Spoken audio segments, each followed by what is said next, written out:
And I just want to start and both thank you for coming, thank you all for coming, and really thank the Center for New Words, because there are fewer and fewer spaces out there. I think that we take for granted all that the internet provides for us, which is kind of a wonderful place to connect and to feel inspired and to feel that what we think about matters. But I also think it's important to provide these in-person moments so we can actually look people in the eyes and say, oh my gosh, that's who you are. Wow, I see you on the street, and oh my gosh, I've seen you before at these events. And so Center for New Words is one of the few places that is still doing that, specifically within a conversation of feminism that's not kind of exclusive to a university. I think it happens a lot on university campuses, but actually providing it in the community. And so thank you for being that space. And I think that maybe we'll start, because what we've done is we've kind of prepared questions for each other, kind of based on reading each other's works.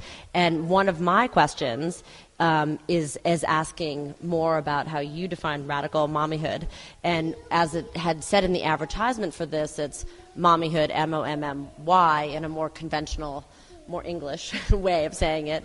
But the way you promote it is a different way, but I would like your definition of what radical mommyhood is, and then maybe offer my own thoughts on the same thing. And then if people want to jump in,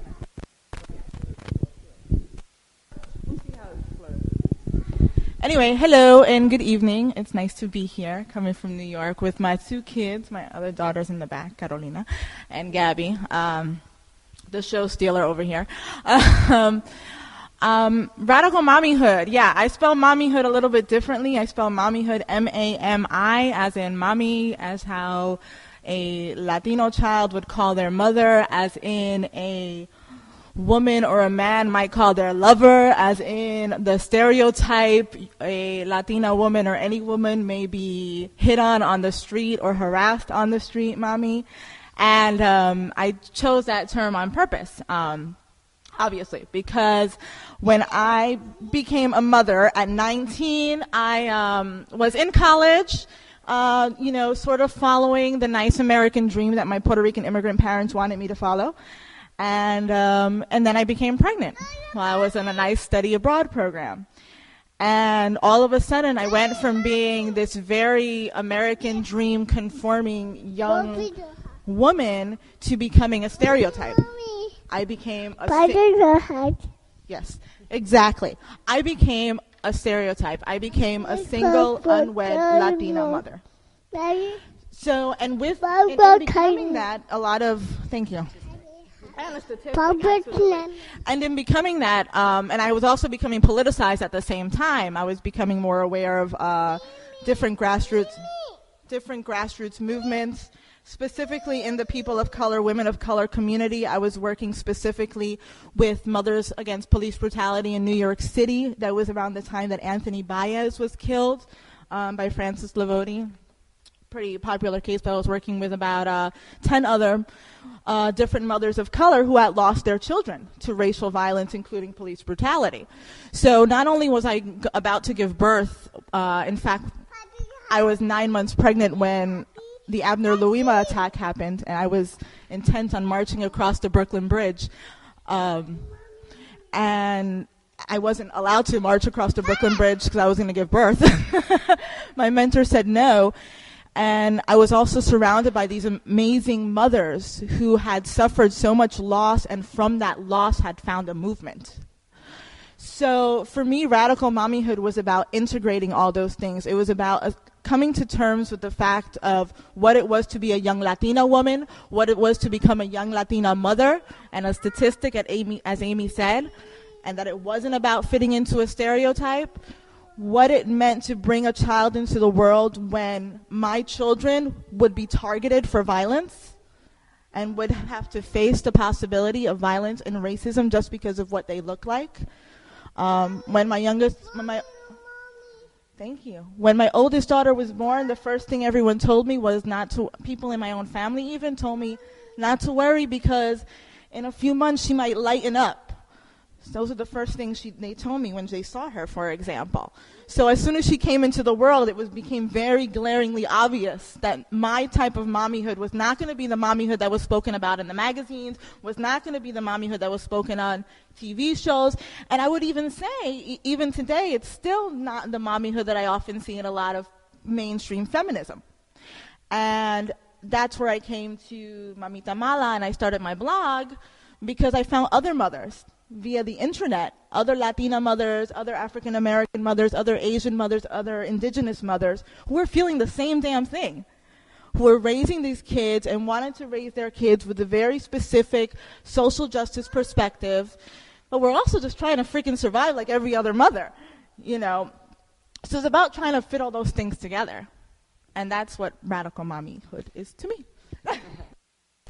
I don't single you as a statistic, because I'm a statistic too, because I am not married, and people are always, you read these, I'll see it all the time, like unwed mothers reach all-time high going across the ticker tape. But of course what we think about when we see unwed mothers is we think more of your story than you think of my story, which is in a heterosexual relationship, white, for homeowner, kind of a more conventionally middle class scenario, though minus the actual marriage, at least as defined by the church and the state.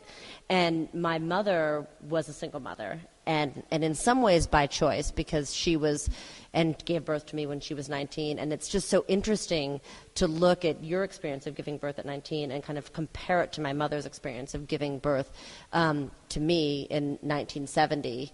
And she had been married, and she left my father 3 months before I was born because she thought he was crazy. He was supposedly enrolled in medical school, and then she called the medical school one day, and they're like, no, there's nobody here by that name. And she was like, oh, we'll just leave a message for him. And they're like, no, there's nobody here by that name.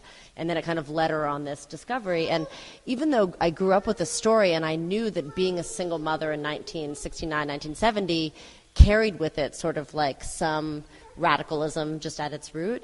And I think I allowed the hope of my mother's story. I allowed the glorification of her story to be more what I lived by, being like, yeah, she was such a tough woman to go out and just do it on her own and have me on her own.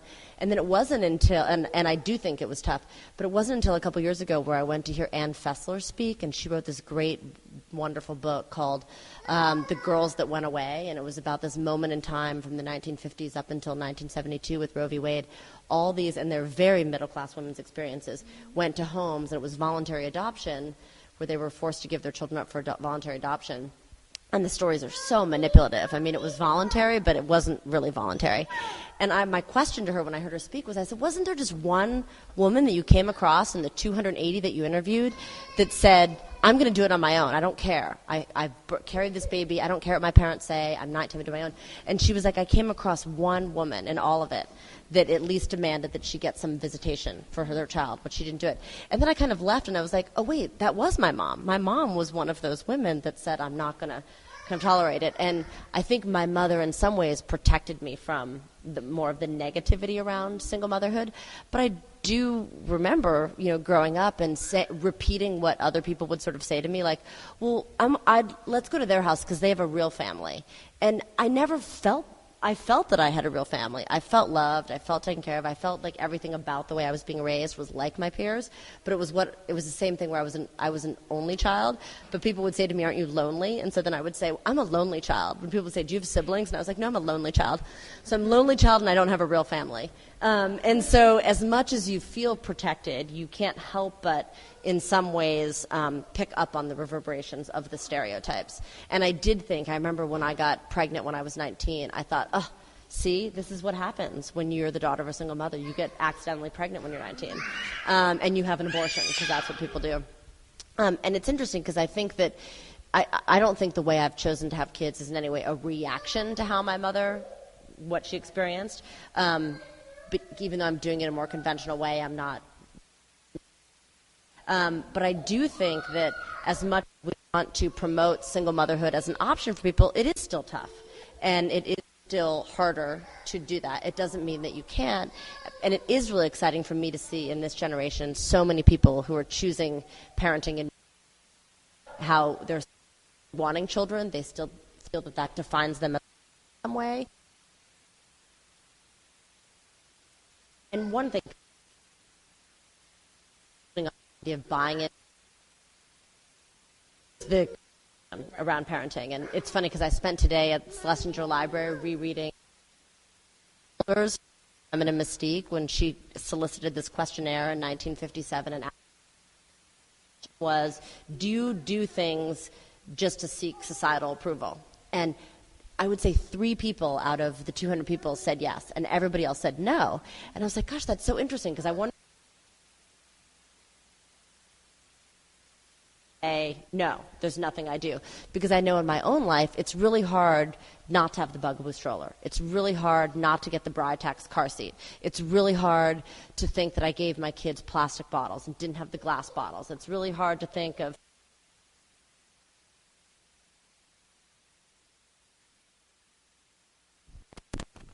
I think I come from a really weird place in terms of how I live as a mommy. I mean, I don't even live in a middle class neighborhood. I live in a working class immigrant neighborhood. So where the idea of a bugaboo stroller is out of your mind. No one would even think about, paying how much are they now? I don't even know, like $800. Okay. I mean, literally, peeps are buying their strollers at the 99-cent store next door, okay? Because that's where we're at. We're in survival mode in the community where I live. So it's not so much about keeping up as it is about, providing the basics for your kids. But I am aware, for example, thank you. Yes, it's my card, thank you. But I am aware, obviously, because, I do have the privilege of an education, and I'm tapped into the internet because that's the realm where I work in. So you hear all this stuff about, the plastic bottles, the organic food, and living in an immigrant neighborhood, you don't have access to healthy food very often. We're talking about a neighborhood that, has a bodega and one grocery store, and the quality of the produce, for example, fruits and vegetables, is kind of questionable. Okay, organic, they don't know what organic is. If you want to get into that lifestyle or follow that lifestyle for your child, that involves traveling. And I admit it, I travel.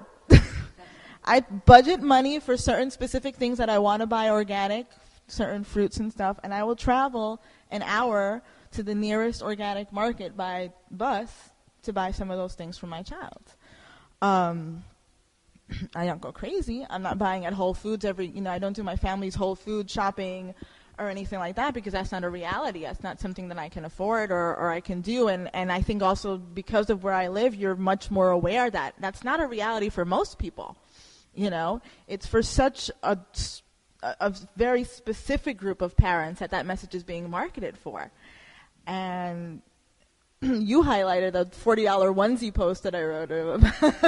That people are charging, $40 for an outfit that the baby's going to spit up on once, because it's ironic or it says something cute or it's hipster. There's a whole new hipster parenting movement that you see in a lot of the cities. And building upon that, I had written a post on Mamita Mala, and was also at Anti-Racist Parent, where I was blogging for some time, about how a lot of the consumerism and commodification of mothering, especially with these new alternative and natural parenthood movements, also crosses into the realm of cultural appropriation, which is something that we need to watch out for. And I specifically was talking about the whole baby wearing movement, wearing your baby in a sling or a carrier, and they cost up to $80. Well, no, I'm sorry. The cheap ones are $80. I'm sorry. That's the one that I bought. I bought the $80 one. Okay? Because it's more natural to carry your child that way. And a lot of this whole natural parenting movement and baby wearing is based on this book called The Continuum Concept that sort of followed this tribe in South America, and look how cute this South American tribe is. It's very anthropological 1970s straight up racist really look at this culture and how they watch. Look, they let their babies fall into holes almost because they feel like their children should be so free, almost saying that people of color and other cultures don't worry so much about their children. It's natural. So we all need to let go a little more too, because if they can do it, we can do it too. And Gabby?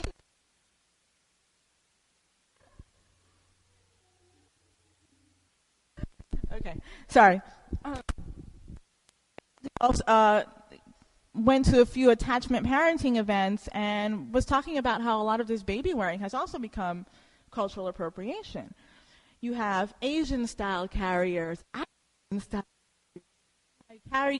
carriers with calaveras and skulls from Mexico, and all these the Maya wrap, the new native baby wearer.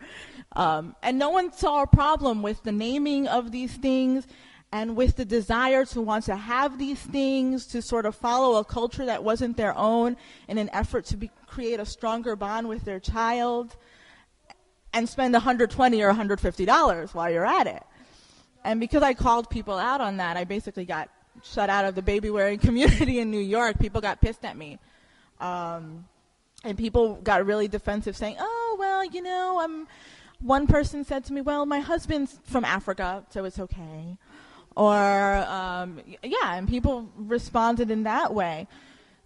So I think in terms of with consumerism, we really need to watch what the message that's being sent, but also be really conscious about who the message is being sent to and what the message is in terms of what we can take from other people and what's acceptable and what are some of the other things we throw away, especially now with so much anti-immigrant rhetoric and talk of anchor babies. You know, why is it acceptable to take something from one culture when it costs $150 and is sold back to us in a boutique, but we throw all that other shit out when we're concerned because, well, we don't want them spending too much of our healthcare money. You know, so those are the thand I think about when I'm traveling an hour to buy my organic food. Thank you. Yeah, and I think that that camping trip was this last summer, and it was like 30 of us, Latino, all artists, musicians, poets. I also do performance poetry as well, and my kids were the only kids, of course, as always, and it's not just something that happens in artist communities. It happens in feminist communities. I mean, it happens in other Latino activist communities that a lot of times we talk about these things about creating space in theory, and then when someone actually shows up with the kids, everyone's like, oh, shit, what the fuck? What are we going to do now? You know? It becomes suddenly people are really faced with that decision of what they need to do. And whether it be, yes, providing childcare. And I think a lot of organizations have started from the grassroots now, more recently, I think, to really grapple with that. At least I know in New York City, in a lot of the communities, and I'm talking about the South Bronx, I'm talking about Bushwick, I'm talking about, lower income communities with strong activist base. You have organizations like Sister to Sister, you have organizations like Insight and Sister Song, who are intent on providing that space. So they start childcare collectives, with 4 or 5 moms, doing whatever they need to do, and childcare and, training among themselves, skill training, whether it be in terms of creating, art, whether it be in terms of creating, magazines, or whether it be in terms of creating websites and blogs. So that skill sharing also becomes a part of this natural growth that comes from the community. So if you don't see it, and if organizations aren't doing it, you need to just do it yourself, really. And I think that's the attitude that's coming now from a lot of the younger people. And I don't know. I haven't seen it that much in mainstream, quote unquote, white feminism, pardon the term. I haven't seen that happen that much. It was funny because I was part of a feminist listserv, and at one point or I actually wasn't even a part of it, but somebody CC'd me on this whole, I had been a part of it, but I got so just frustrated with it that I got off. But one of the things that came up was like, oh, we need more federally funded daycare and childcare. It's deplorable. These poor moms, these moms today, they don't have childcare. We need more federally funded. Well, the federally funded childcare, especially in New York City, is terrible. Statistically, when the Children's Legal Defense Fund has done research on federally funded childcare programs, they actually have been proven to do a disservice to children. I mean, so not only are they not doing a positive scenario, they're actually doing negative. They're having a reactionary approach to raising kids. And so again, I was sort of like, within the context of that community, I was sort of like, and where did you send your kids? You know, pardon the expression on my own, but like, you rich white feminists, where did you send your kids? And sure enough, it was private preschools that, you know, maybe had a black kid, and then they could be like, no, it's diverse, it's representative of the neighborhood. And I went through a lot that this year when I was choosing schools for my kid, and every other friend of mine who was looking at schools in New York City was either in a whiter neighborhood like the West Village or Tribeca, or was sending their kids to private school. And all of them said, hands down, they're like, I just wish the school had like a little bit more diversity. That was sort of one of the measures that when they talked about what they wanted their children to have in their education, was more diversity. I was like, you know what? Come to my neighborhood, because in my neighborhood there are schools that are 97% Dominican, there's schools that are 97% Asian, and then there's a school that my son ended up with that is, I think, maybe 30% white, and then 70% not white and mixed. And I was like, diversity is not actually our problem. Like, we have that. And again, it was sort of this, if you care so much about these things, then what are you doing to kind of further it? And how much can you just complain? Because it's about a certain comfort level that people need to take themselves out of. And I think there's, you know, this very core comfort level, and almost a lot of times this self-righteousness, which I think you're referring to also, you know, like, well, yeah, I'm super progressive. I'm going to be this really progressive parent and send my kid to a really progressive school that costs, I don't know how many $1,000s a year, you know, and then they're complaining, about the diversity when diversity is all around us. Why not, like you said, go to the public school, for example, and then work to change what the hell is wrong with that school? That's the more progressive thing, I would think. Or that's the more radical thing, which is maybe the difference between progressive and radical, I guess. Yeah. And, I mean, this doesn't exactly lead to this, but what you had just said about kind of our ideal of what we want. And it's interesting because you and I talked about this a little bit, but starting with the Democratic Convention this year, there was a lot of like concern about the mummification of Michelle Obama. When she got up at the Democratic Convention, many people were very like disturbed by the speech she gave, because it was very much like, I'm just a mom and I just want the best for children in this. And she was giving a more typical I think, first lady type of speech. And I do think there's something very threatening about women who don't do the societally accepted thing, which is to give birth to kids and to mother those kids in a very typical way. And I think that even a character like Hillary Clinton threw us off because we were like, oh, but wait, she wears pantsuits and she's not that loving, and like, was she a good mom? Like, what's going on? And I think similarly, even those of us who want to value motherhood and want to say that women can work and parent were thrown off by Sarah Palin, because we were sort of like, I want to believe that she, in her character as somebody who has a small child, is capable of becoming vice president, and that she has ambitions, and her kids aren't much younger than Obama's, and nobody's asking him how is he going to juggle it. And yet there was a lot of concern from some very progressive people that like, she can't really do that job because she's got a small kid, and a small kid that has Down syndrome. And there was a lot of kind of like accusation about what kind of mother she was going to be. And I think Michelle Obama in some ways was able to escape it because she had a more humbling story. She's a black woman. She came from a very like lower middle class family, and her working was a little bit more like, oh, well, she was doing the right thing for a community. You know, she was sort of like, she needed to do that job to sort of like pull herself up by her bootstraps. And so she was saved a little bit. But I do think, starting with the Democratic Convention, continuing today, now that she has kind of elevated to the status, is she's getting pushed into that very traditionally feminine role of, to be an accepted woman, you have to be maternal, you have to be feminine, and being feminine means being maternal. And how much she's amping it up because the party's telling her to amp it up, or how much is she amping it up because that's legitimately who she is? It's empty. Yeah, I was actually at the DNC in Denver, and had my own quite interesting experiences dealing with press and other people there. But what strikes me about the mummification of Michelle Obama is, I know Obama, I said Obama. She gets excited. Was my thinking that she almost had to do it. She almost had to do it because we were seeing, for example, the cover of the New Yorker magazine showing her with a fro and an M16 on her back and giving Barack, the jihad fist jab, as everyone was calling it, right?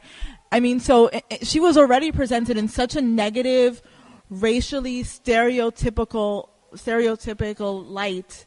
I don't know if she had anything else if she could go anywhere else. If she had to temper so much of what the mainstream media was throwing out and the right-wing media was throwing out about who she was. And there were also these mentions of this secret videotape that were crawling around the internet for weeks. It's all right. She can take her clothes off. That's the least of my problems.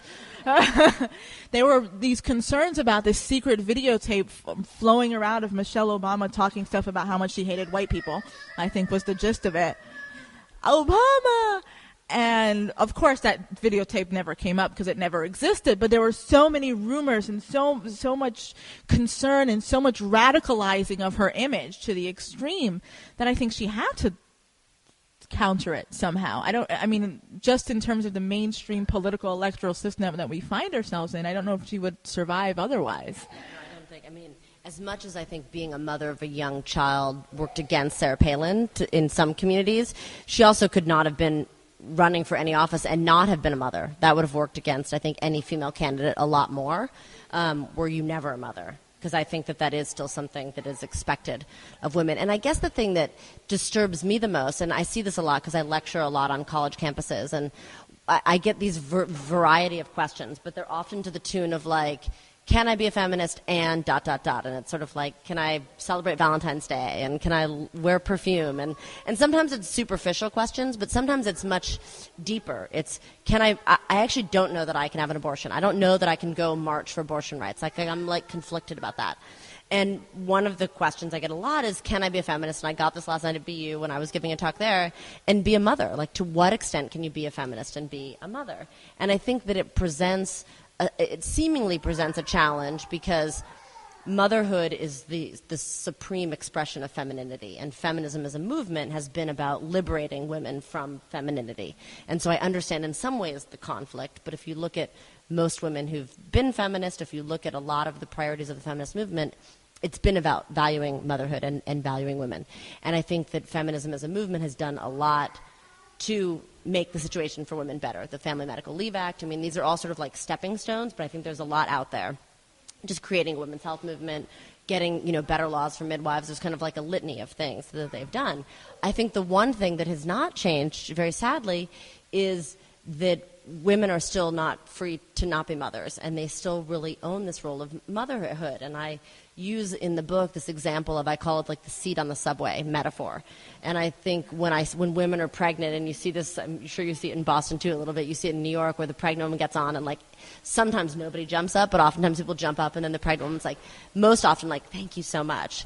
And then, and takes the seat. And then you see versions of it when, it'll be hot and you'll be like, oh, it's so hot in here. I'm pregnant. Can we turn the heat down a little bit? Or you're talking to a friend and you'll say, oh, I'd love to go to dinner, but can we do it at 6 because I'm pregnant and I'm tired, and so can we have dinner at 6? And some of these are legitimate consequences of pregnancy. I think hormonally our bodies do change. But it's also, to me, so sad because it's often things that women want under any circumstance. You want the seat on the subway, especially when you have kids. You really want the seat on the subway. And you don't feel entitled enough to ask for it. It's only through the experience of pregnancy do women feel more entitled to kind of ask for these things. And some of that is because they've proven themselves as good women. And so in the Michelle Obama case, she's proven herself as a good woman by being a mother, and now maybe she can use that as a platform to be more radical kind of in her first ladyhood. It's is that what it's called? First ladyhood? But I do think it's, yeah. But to me, it's very sad in the extreme case of Michelle Obama, but in the everyday sense of the women that I see, that we're still using motherhood and when there's been all this conversation in the Lisa Belkin article on the cover of the New York Times Magazine about 4 years ago, kind of did it very famously, where it sort of said that women were leaving the workforce to take care of their kids. Well, when you read between the lines of that article, and when you also read the statistics, rarely are women leaving the workforce to take care of their kids. They're often using it as a break in their career. They're using it to change jobs. The average time that women take away from their jobs is 2.2 years.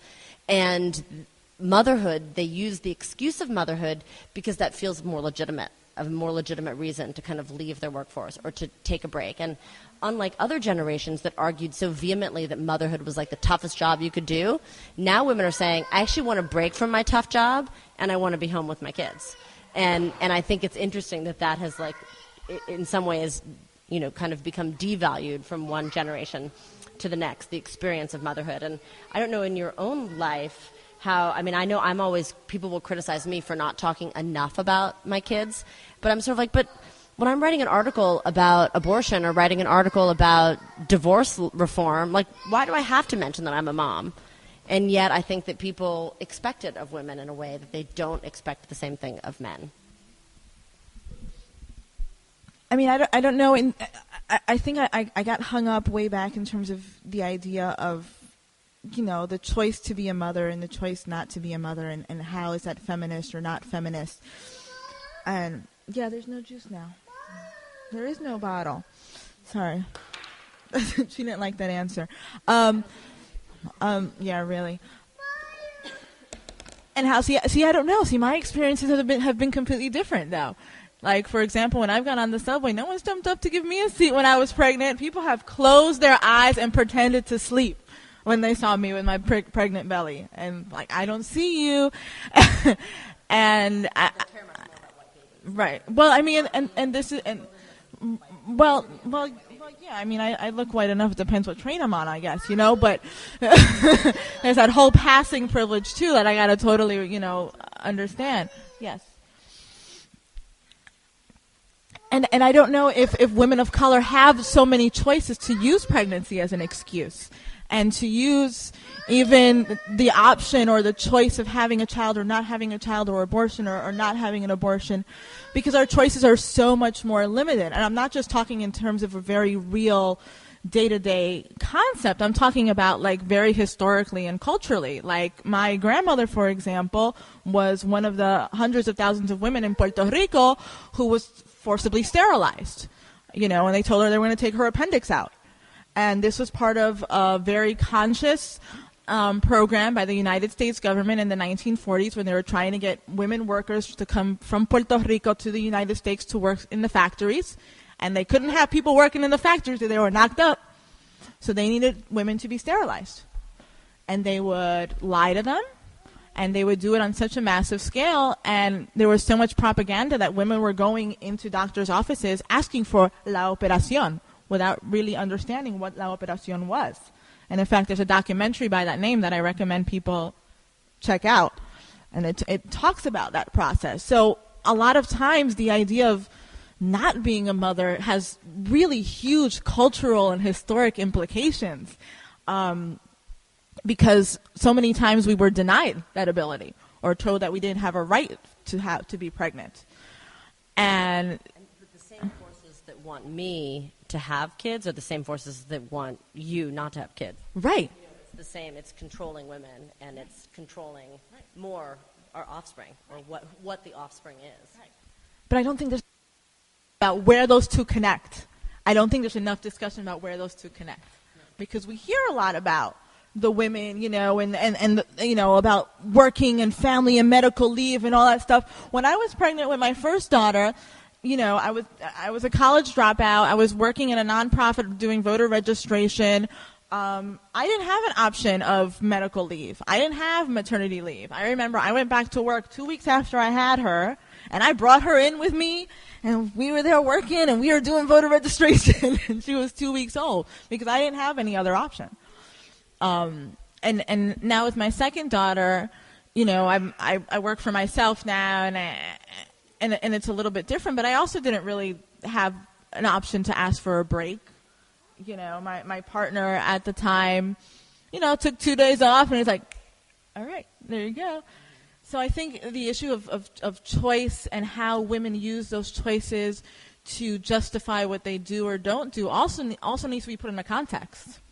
You know, and to really be analyzed correctly, because it's not the same for everyone across the line, like, you know, but it's for the same reason. Yeah. No, and it is. I mean, when you talk about the fertility industry, and it's definitely, I mean, yes, we want women to have choices, and if women want to have choices, they need to have access to oftentimes fertility drugs to help them, but it is obviously more readily available to some people. And Massachusetts is one of the few states that does cover fertility, or requires fertility drugs to be covered.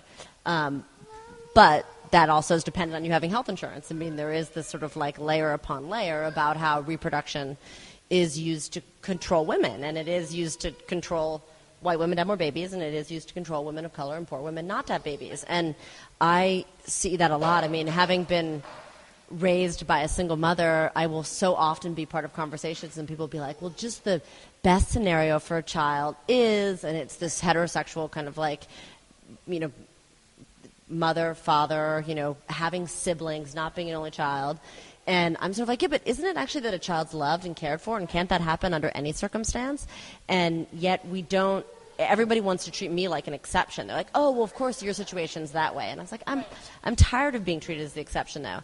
And I do think, I mean, you get, because as frustrated as I think we get within the hierarchy of, what parents are more valued than other, there's also the hierarchy of parents and non-parents. And you allude to that on the camping trip as well, and you see it in workplaces, that it's sort of like there's the non-parents or the parents of older kids are sort of like, well, I don't know that I want to change our workplace to make it easy for you because nobody made it easy for me, and so why should I? You really see that in academia.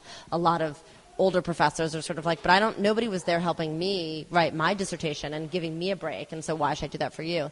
And there's been a big push, and I really support this, is to make it about work-life balance. And I think that's when you kind of, and they've done these polls in kind of bigger businesses to say, well, don't you want some time to work on your stamp collection, and don't you want some time to take care of your dying grandmother, and don't you want some time to run a marathon and train for that? Everybody's like, oh, yeah. And then it takes the onus off of parents and this assumption that I think that parents need extra help, or we need rights that are going to protect us a little bit more, and everybody else doesn't. Because we all have something that we're probably grappling with in our out-of-work life. And when I know people who have some flexibility in their jobs, they use their flexibility to get new garbage bags, to clean the house, to finally defrost the refrigerator, to go get the organic, do these things that are something that is not child-rearing. I mean, it's a part of it, but it's something that we all have. And it adds value to our life, and that's the key thing. That it's not just, we just, like you said, not that we create this hierarchy of what's the more valuable thing to do for society as a whole, whether it be, to raise, these amazingly annoying children at times, or whether it be, I need to buy some freaking garbage bags so I can properly recycle. You know what I mean? And I think definitely that's something that needs to be thought about in the workplace. Did you said raising kids, I was thinking, because you also have this post in there about, and I'm presuming it's your older daughter here, how she was sitting, how there's at a certain age it kind of creeps in where it's like girls do girl things and boys do boy things, and then when you're the girl that wants to do boy things, people are a little bit suspicious, but then they're really suspicious when you're the boy that wants to do things. And there's a lot of concern.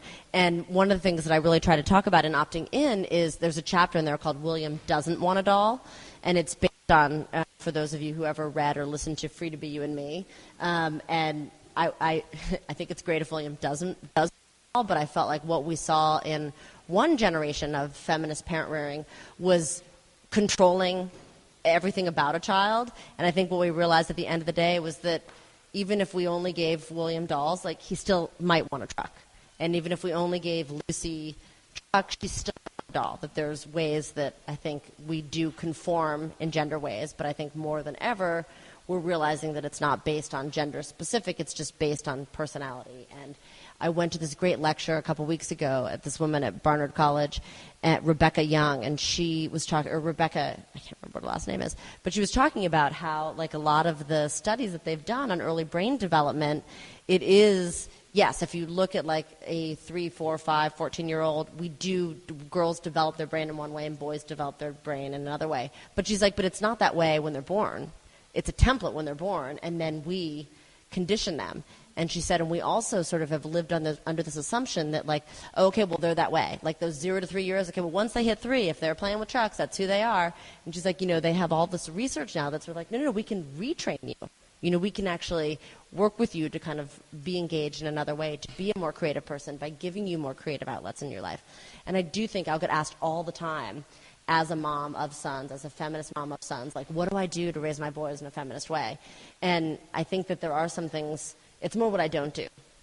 And I say this in the book, is like when I try not to be the one who's there when they hurt themselves all the time, and to be like, oh, come here, mommy, I'll hold you, and kind of and sometimes that does require me to just step out of the room so Peter can be the one. I'll take it on 2 levels. Yeah, my oldest daughter, who I won't embarrass by giving her name, although I probably did before, but on my blog she's just known as La Mapuchorican. La Mapu, she's not a girly girl, and she prides herself on that. That's her own words. She's like, I am not one of those girly girls. and in her school, however, they have very rigid seating arrangements and lunch arrangements based on gender. You line up, there's the girls' line and there's the boys' line. There's the girl table and there's the boy table. And, and she's and the teacher has called me saying, Carolina likes to sit in the boys' table. And it was brought to my attention on 2 levels. One, because she wasn't acting like a girl should act. And second, already instilling this fear of sexual assault. There was this underlying tone as well. The teacher was like, well, because things can happen. I was like, dude, she's 10 years old. I mean, yeah, things can happen. And she's like, yeah, you should just keep an eye on that, about her wanting to hang out with so many boys. So there was also that already this sexualization of childhood at such a young age, when my kid just like really wants to do disgusting dares with her friends, and other girls want to do that. But she will. I just found out about. That's why I mentioned that, because I know she's listening. That's a really big concern in terms of raising girls. This hypersexualization, but also the opposite, teaching girls to be afraid of their sexuality as well. There's so much attention being paid to in the school system as to when young girls wear bras and when they shouldn't wear bras, and parents will talk right at dismissal in front of all the other, oh, that kid needs to start wearing a bra. Right when the kid's coming down, it's like, how is that appropriate? How is that acceptable? So I think in terms of raising girls, it's about the same thing, not so much what you do, but also what you don't do. We're not a huge, doll household or crazy Dora the Explorer, even, who's just way too freaking screamy for me. And we just are sort of very generic and let the kids sort of follow their own path. And I think that kids have their own personalities too, without choosing pink or blue for them from the get. Kids will let you know also sort of what direction they're going to go to, whether they're, much more aggressive or more laid back. And I think a lot of times the best advice is also just to sort of follow the kids' lead too a lot of times. I think there's a lot of, I see it more because I have boys, but there's like, oh, boys will be boys, and so they're going to do that. And I'm like, yeah, no. Like, that doesn't mean you can't disrupt it. And I see that there's a lot more protection of girls, and you'll see, but on the other side, I think that we're a lot more fearful of boys' aggression because we think it can hurt other people in a physical way. Like, oh, we need to, the boys are violent. There's that sort of, but I don't think we've given enough attention to, well, what are the negative effects of girls' passivity, and why do we kind of condition them to be passive and to be silent, to be good girls and to kind of play by the rules. And similarly, their expressions might be not so physical, but they can be verbal, and they can be just as sort of damaging to other kids. And I think that it's hard sometimes for people who consider themselves very pro-women people to identify that. But I think that we have a responsibility to, in order to kind of correct, both sides of it to the extent that we can. Right, and just piggybacking off what you were talking about in terms of, girls' passivity, and I think what we've been seeing lately, and there's been series, of books and films about this. Some of the backlash that's been happening in girls themselves and manifesting in young women themselves is this super ultra aggression that's been happening because, young girls and young women have been taught for so long to sit with their legs crossed and to keep quiet. now we're seeing almost the extreme opposite happening as a way, or as an attempt for young women to claim some sort of space for themselves, because they feel, well, if I have to be quiet and I'm not going to get that much attention or get that much play, whether it be in a math classroom, for example, or in any social scenario, what you do is you have, these incidents of girls beating other girls up and taping it and putting it on YouTube, and it becomes, or playing these horrible MySpace pranks on each other.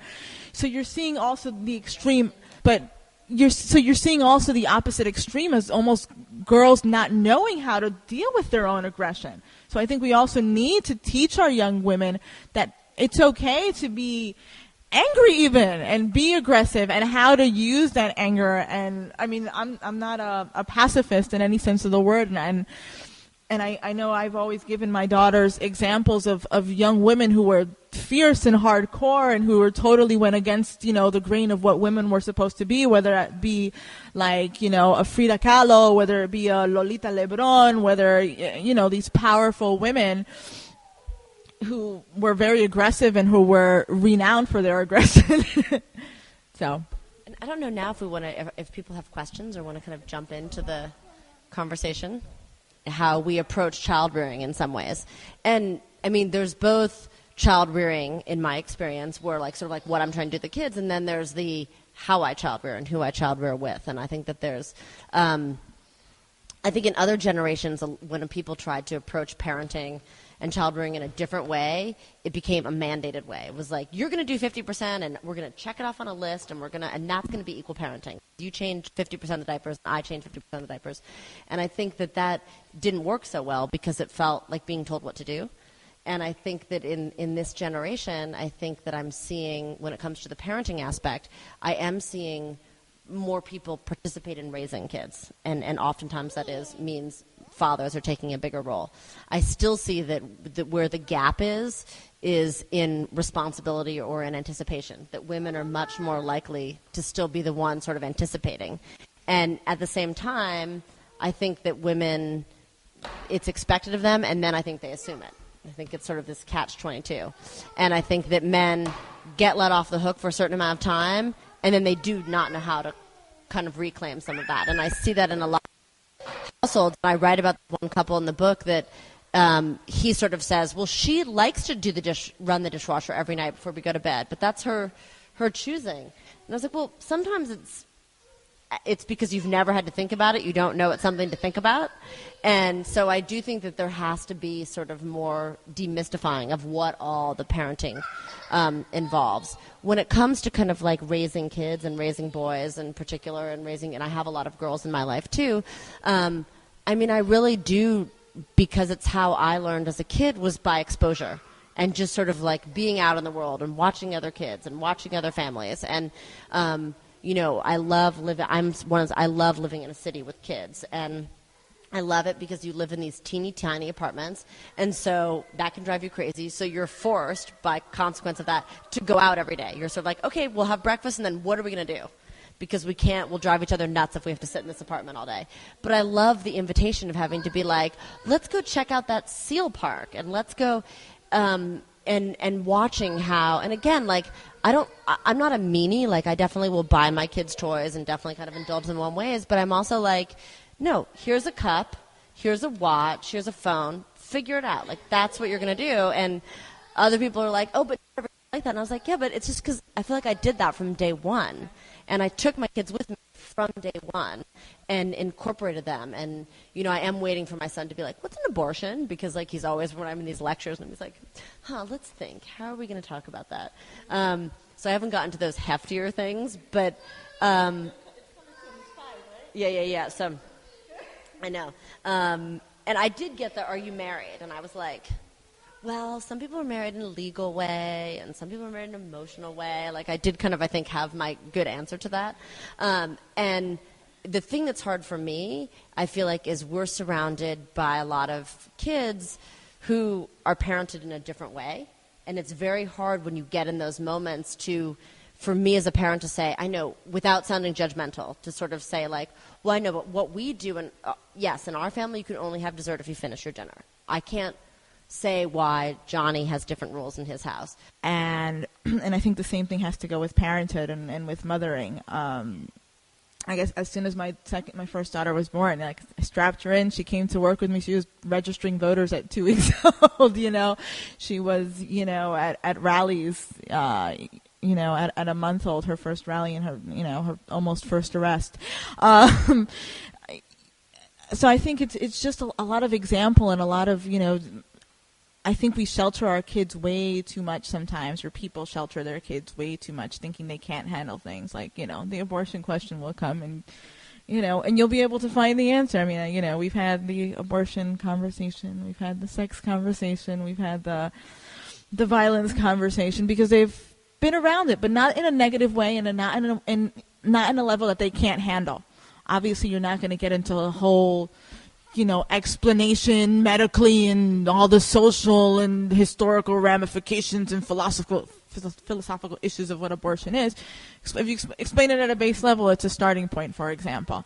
So, I mean, I expose my kids to everything, and I allow them to ask questions and experience things, and they assimilate it that way, and they ask questions, and sometimes they'll move towards it, and sometimes, she doesn't want to go to a freaking rally with me anymore. She went to enough when she was a baby. She's like, I'll stay home, please, thank you. And, and that's her decision, and she's able to make that decision now because she knows what both options are like, for example. Or, she has decided to come to other things that she feels strongly for. She may come to an anti-war rally but won't go to a police brutality rally because she feels more linked to an issue or a feeling, or maybe the rallies are just cooler. I don't know. You'd have to ask her. But, I make a real conscious effort in terms of the people I surround myself with. Like you said, in terms of living in the city, it's important that I live in a rich and diverse community with different experiences, and that they're trying different foods and meeting different people, and, in terms of race and in terms of gender and gender identity and sexual identity, and that all of these things are presented as possibilities for them, for whoever they want to become. Because they're here with us for such a short amount of time, and it's not even our job to tell them who to be. It's just sort of to be there and make sure they don't fuck up too bad. And similarly with this presidential election, I think that, there were so many people, on election, we were watching, they were crying, and, this is so historic. But to our kids, they were like, well, they're going to hopefully grow up in a world where it's like, well, of course there's black people that run for office, and of course there's women that run for office, and of course there's dads who's were part of their children's upbringing, and that's just going to become second nature to them. And so on the one hand, I want them to know that it wasn't always this way and remind them of that history, but I also want them to just really know that that's what the world is now. Do you know that that was not always the case? And that was, so I feel lucky that the first 5 or 6 years of their life hopefully can just be that absorption, and then we can come up with kind of the naming, and then we can come up with the labeling. It's just amazing that, no, we don't need to get into so much explanation about the history. The time for that will come, but just the first 5 years of their life, they're going to be President Obama, or 4 years of their life, President Obama. And just that is a huge thing to assimilate. We can get into the history later, and we will. We have to get into the history later. But a lot of times, it's just them observing and them seeing and experiencing, and that's how they really learn. Again, this gets to the possibility thing. Because, and the more sort of cliche way that I give this example is that when you arrive at a birthday party and it seemingly is perfect, you're like, oh my gosh, that mom, the gift bags are so cute and the balloons all match, and what makes you mad is both or competitive or jealous or frustrated, it just looks so perfect, and she's acting like it was no big deal. And so I think what women want is more revealing of how much thought they put into things, and how much, and I think that that's true about more serious issues too, is oh yeah, to what extent do you talk to your kids about these things and not talk about them with things? And with Peter and I's relationship, it's evolved in a very equal way, but very organically. And I think had we set out and sort of done this, and I know every now and then I'll feel oh yeah, but I'm the one always arranging the babysitters, and he sort of was yeah, but I'm the one that moves the car 2 days a week and sits in the car. The second I start to pinpoint, I'm oh yeah, that's right, it is equal because we do these things and they both make our household. But it is important every now and then to revisit what it is you think you're contributing and what other people think they're contributing, and naming it. One of my biggest challenges for me personally was, when my first child was born, I was a single mother, and so I got to make all the decisions. So I didn't have to check with anybody in terms of what she ate, when she ate, where she went, what class she took, what class she didn't take. And then with my second daughter, you know, I'm in a partnered relationship, and all of a sudden I had to consult somebody to, like, make decisions. And, like, we had to I remember I enrolled her in a Spanish music class or something at the library, and he was, well, why didn't you tell me you enrolled her in this Spanish music class? I was like, dude, it's just a Spanish music class. What's, like, the big deal? And it was like, no, we need to discuss all these things. And I was like, oh, yeah, I guess so, right?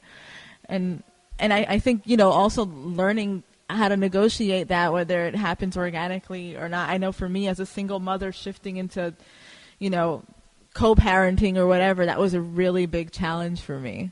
No, I think that's a really important question, and it's about, you know, I remember, like, the William doesn't want a doll. It was sort of like, oh, yeah, I could give my kids dolls, but it's the boys' dolls, but there is still, when they get to a certain age, they'll be made fun of. And so do I want my kid to be my guinea pig? Like, to what extent do you do that? I think one of the things, and I don't know really what the situation is in Boston. I mean, in New York City, there's this, like, illusion of, like, the public schools are terrible. The second you get into the schools are amazing. And you see good schools, better schools, terrible schools. And what makes the difference is parental involvement. And so you really see this, or surrogate programs, like, that go in and kind of act in that way in kind of more transitional schools. It's sort of like, oh, okay, having, like, a music program that's outsourced and comes in, having an art program. People are that watchdogging in their own way. And so I think that some of it is kind of going in with an open mind and just looking at it. Because I think people shut themselves off to the possibility because they're basing it on what other people have said. And I think that if you look at the statistics, there is no difference. I mean, like, kids do just as well. Like, there's no, and in every school setting, there's a hierarchy. There's kids that thrive and there's kids that fail. Like, whatever, there's that hierarchy exists no matter where you go. And I think when you read between the lines, a lot of schools, public schools, what they don't do well is clean it up for you. Like, what the private schools do so well is, like, they repaint every year. They make sure all the chairs match. They do and not that they're bad, but I think that you also as a parent have to say, like, is that really what, because my home is clean and my home is neat and everything matches. So is that really what my kid needs in the school? Is that really what they need during the day? And just kind of weighing that for yourself. And also I think that even if you do choose, you know, with me, I wasn't so much weighing public and private. I was weighing alternative and, like, gifted and talented, and sort of this, like, but if he's smart, he should be in a smart thing. And so if he's an alternative, is he going to be a hippie? Like, where do I kind of fall? And that was sort of, and again, sort of thinking, like, okay, well, I can, regardless, I think for me, the public school and the public hippie school keeps me on my toes more as a parent, because I know to be watching more. Whereas had I gone to a gifted and talented, had I gone to private, I would have been more like, why aren't they learning how to read? Why haven't they learned this yet? Why aren't they, you know, what? And I think that in this other setting, and I think the child will fare just as well, I'm hoping, and when it doesn't, I think I can change my mind and make a different scenario, but I think it makes me a more active parent, and I'm luckily in a position to be able to be a more active parent, and so I like that it keeps me active. Yeah, no. My situation is really interesting because I went to private school my whole life, and my sister went to public school her whole life. And it was just because private school didn't work for my sister, and private school worked for me. And so it wasn't even about the quality of the education isn't that different. My sister now, is an educator herself. It was more about what's good for each individual child. So I think first that's where the starting point needs to be. Instead of this idea, well, this is what needs to happen. Your kid will surprise you sometimes, really, in terms of what they want. And they will make clear what they want and what they don't want also. And but I was scared to death about sending my daughter to public school because, of all the scary things you hear in New York City. Like you say, you hear public schools are the worst. And Amy's absolutely right. What has made the difference, and I've noted personally, is parental involvement. And it's not that you have to sacrifice yourself or even sacrifice your child, and it's going to take so much time. Even just being there a little bit of time, and even just getting the administration and teachers to know who the hell you are, makes such a huge difference. Makes such a huge difference in terms of getting things done, and not just in terms of your own personal child, but in terms of the whole school in general, because other parents will see you there too. And it has this sort of ripple effect. It really does. And in terms of other parents saying, oh, well, why are you here? And they'll ask, and they get more involved, and other parents will begin advocating for each other, and it happens very naturally sometimes, and it's a beautiful thing. So it doesn't always have to be so scary and always be so sacrificial, and you may want to go to private school in the end anyway, and that's okay if you can and you have that option, then, and that's what feels like the right fit for your kid, then beautiful. Then take advantage of it. And I also want to not presume that private schools don't need changing, because I think there is this illusion of having more active parents, but I think that, again, it's sort of like they're active to the extent that they go in and tell the teachers, why isn't this happening and why isn't this changing? And friends of mine who are teachers in private school are very frustrated because they're like, I'm teaching to the parents, I'm not teaching to the kids. And that's a very disempowering place for a lot of the teachers to be. And one of the things, and this is just an example, it's not probably the situation for all private schools, but in New York City, the price tag of a private school is starting kindergarten is anywhere between $29,000 and $32,000 for kindergarten a year. And there are many schools that offer a lot of financial aid, and the kind of minimum that you will have to pay is like $7,000 to $11,000. Well, the people that are applying for financial aid are me. They're but in New York City, you just have to make less than $250,000 to apply for financial aid. That's the kind of cutoff. And so you have people like me who are sort of like, and then these schools, these private schools, do so much fundraising under the premise that they need financial aid. They want to be providing scholarship for kids to go there. But with that is this implied, we want people who would not normally have access to this type of education. But that's not who they're getting. They're getting uppity parents like me who know about private school, who know how to figure this out, who know how to get letters of recommendation, but who just don't want to pay the $32,000 or can't pay the $32,000. And so I'm very frustrated at schools, private schools, and I've been saying this to a lot of my friends who are there. I'm sort of like, you really need to come up with better vetting. Like, if your financial aid and scholarships are there to give access to the school to families who don't have ready access, you're not doing that. If your financial aid is available to have people who look like you in the school, and then you can feel better about some people not having to pay, then your system works. But I think that you really need to kind of like re-examine, and you need to come up with better avenues to extend those, really go to the schools, go to the preschools that are the public preschools, go to the schools that are in more transitional neighborhoods and say, this is, and just be the parent who does it. Say, I want to give a talk at your preschool. Do you mind if I do that?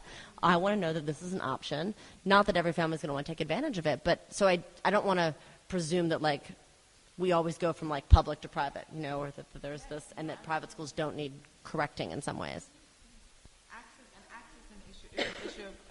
Access is an issue across the board when we're talking about education in our children. I'm talking about access to information, okay? And I think that's the biggest challenge, in fact, that I've seen in the public school. Access to information, lack of information that the parents have, especially if we're talking about non-English dominant parents, for example. I mean, they're the ones who really get screwed in a lot of circumstances. So yeah, I just wanted to say that access is a huge issue on a number of levels in terms of where you're talking about school choice and school activism on whatever level you want to do whatever type of school you're in. No matter how many speeches you listen to or many books you read, you're never prepared for it. No matter what you say, what you think, you're never prepared for it until it actually happens. Seriously, and then it sort of falls into place in a lot of ways. I heard that one. And you also never know. I mean, it's kind of like I'm going to have the home birth and it's all going to be perfect. You also never know how you're going to be. And when you have to balance it with somebody all the time, you never know how they're going to be. And I mean, I remember being like, my kids are going to be named blah, blah, blah, and blah, blah, blah.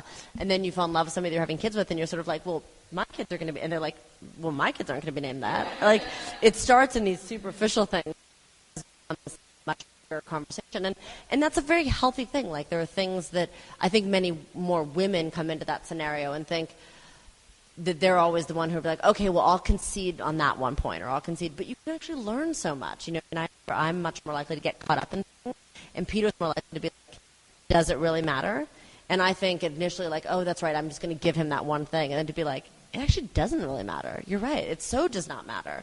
And learning that. So I think I think the worst thing you can do is to presume that you're going to be a certain way, because then you're always trying to be that image, and that's what causes you frustration. Whereas if you just sort of make it up from day one, you're going to be a lot happier with where you are and what you've accomplished. And so thank you to the Center for New Words, and thank you all for coming. And